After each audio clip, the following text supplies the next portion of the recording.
Hello, everybody. Welcome back to the Lift with Sheila Robinson-Kiss. Your Auntie Sheila is in the house. And as always, I've got your back. I love connecting with all of you. I say it all the time. Sharing these messages, one of the best parts of my life. And if you're new to the channel, if you're loving what I'm doing, please do not forget to hit like and subscribe and welcome to our community. I want to dive right in.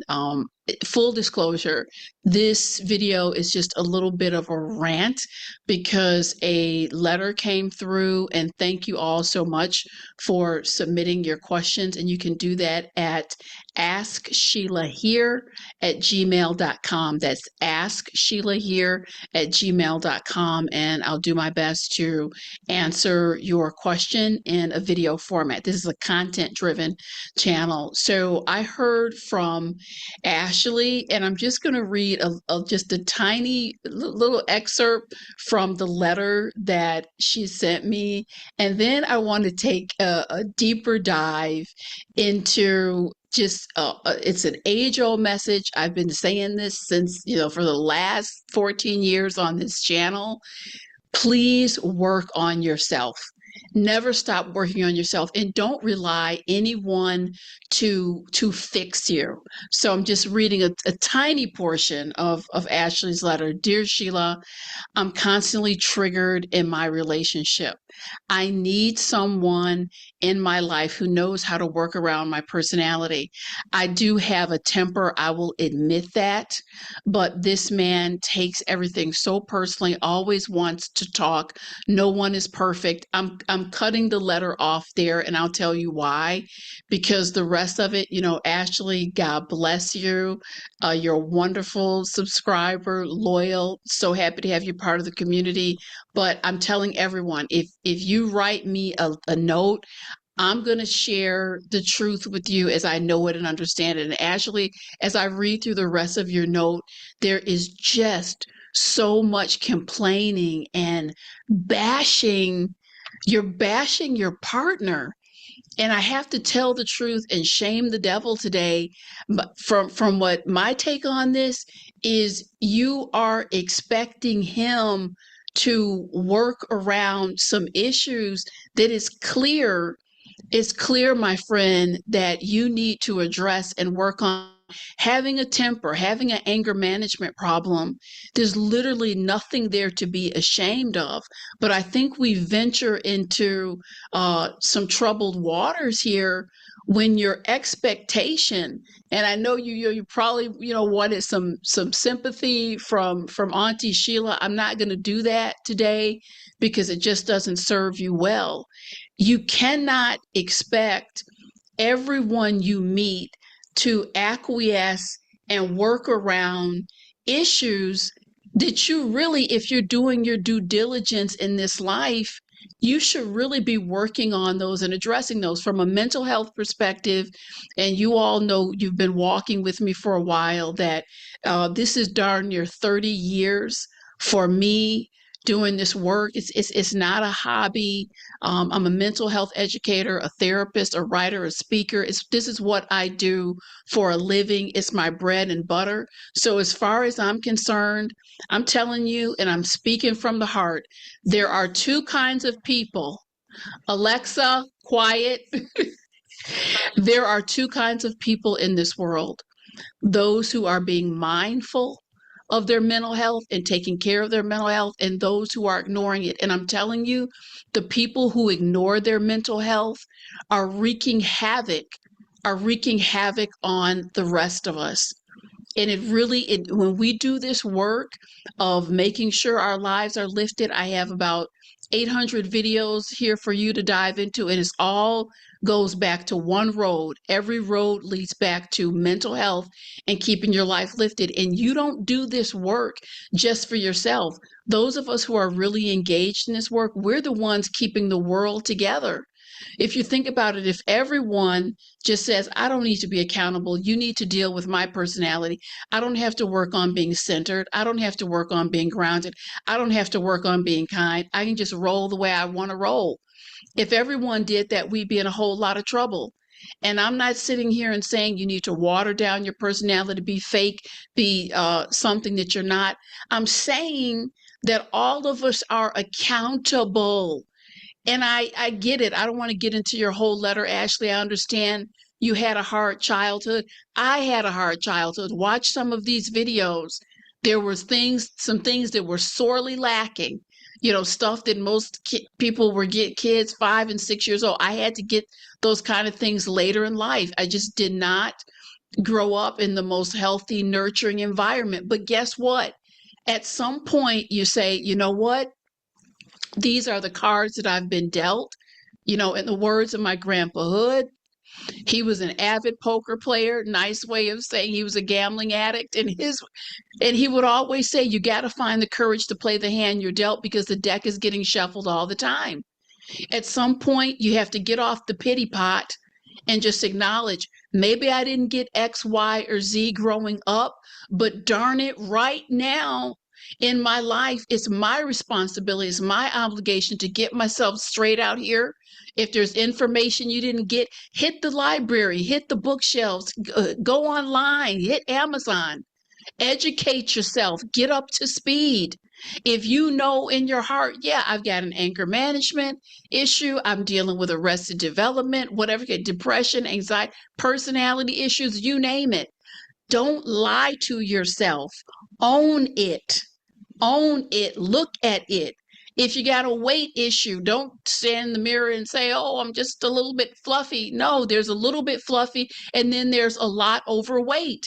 And you can't tackle any problem if you won't take full ownership of it.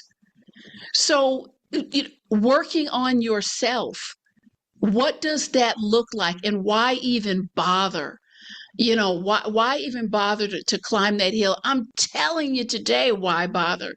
Because on the other end of anything you put effort toward, anything you say, I'm going to make a conscious effort, I'm going to practice, I'm going to address this, I'm going to work on this. You cannot put consistent effort forward and not see some kind of result at the end of the road, in the middle of the road, while you're traveling.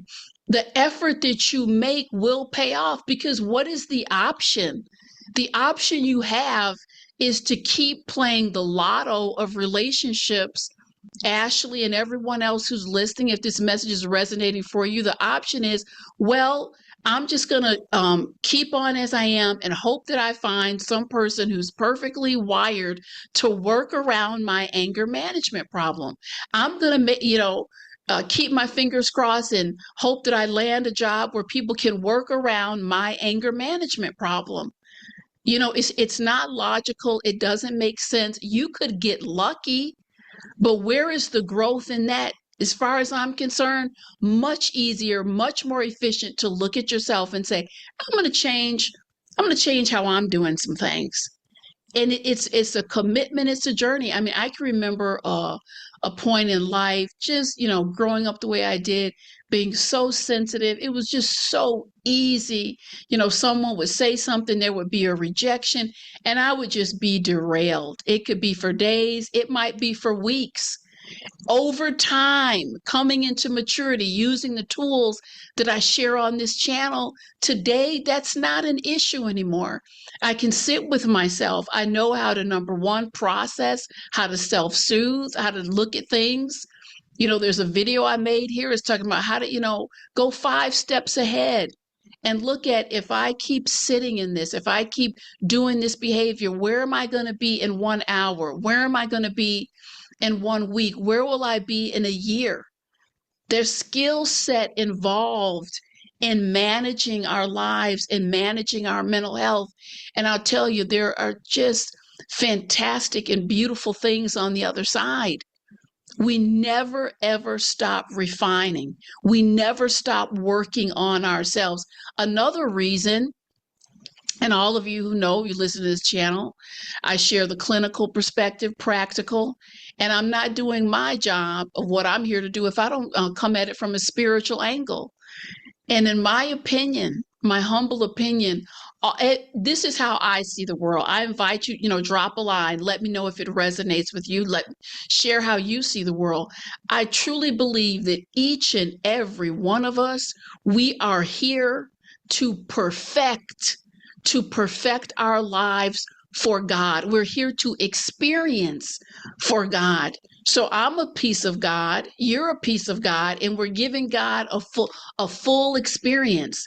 We are the experience of the Creator. So when you allow yourself to walk in depression, when you allow yourself, well, it's everyone's else. I have anxiety. I'm not going to work on that. I have a personality defect. I'm not going to work on that. I can have a crappy attitude with who I choose to. I'm not going to work on that. That's not just an experience that you're experiencing. You're taking God, you're dragging God along with you on that experience. That is the recorded experience that you are gifting the creator of all creation. And when you think about that you're not sitting here traveling on this journey alone, the decisions you make have a ripple effect. It has an impact that can truly help us kind of, pull back. Let me look at this from a larger perspective. So there's an element of selfishness when you say, I'm not going to change, you adjust. I'm not going to look at where I may have a deficit, you deal with that. That's who I am. I worked with a man some years ago, and talented at what he was doing for a living, but a very harsh individual. He said to me, "You know what, Sheila? I'm just an all or nothing person. Wasn't having success in work relationships, personal relationships." And he just said, "You know what I am? I'm just an all or nothing person." And that's just how it is. So I wasn't surprised. I had to share with him, surprise, surprise, you have nothing. You're all or nothing because you have nothing. How has the inflexibility worked for you? How has that? It doesn't seem like it's paid off from my perspective, sir, what I'm seeing. You're isolated, you're not happy. How's your all or nothing doing for you? It's not working. Ashley, how's your anger issue and your attitude? How's that working? It's not working. You're not contented. You're not happy with your life. God is not the author of confusion. When things are working, there's a peace and there's a calm that comes over the body, mind, life, and spirit. So there's a selfish aspect when you refuse to work on yourself and leave it up to everyone else to figure out. Celebrate the aspects of yourself that are to be celebrated. We should know what our strengths are. You should lead with those. Let that light shine gorgeous and bright, but don't turn a blind eye to the aspects of yourself that cause pain to you, that cause pain to others, and in the name of all that is good and holy, don't expect anyone else to fix it. It's not your partner's issue to fix. It's not your child's issue to fix. You cannot count on anyone for your self-regulation. There's a movie, Ferdinand, and in that movie they have a calming goat. This is a Disney movie, and this bull needed the goat to be next to it to keep it calm. No one is going to be a calming goat for anyone. I don't want to be someone's calming goat. Do you want to be someone's calming goat?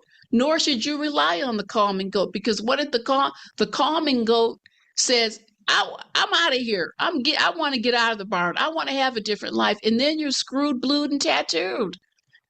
So we don't want to do that. So, my message today is very direct, straightforward. Mental health is where it's at.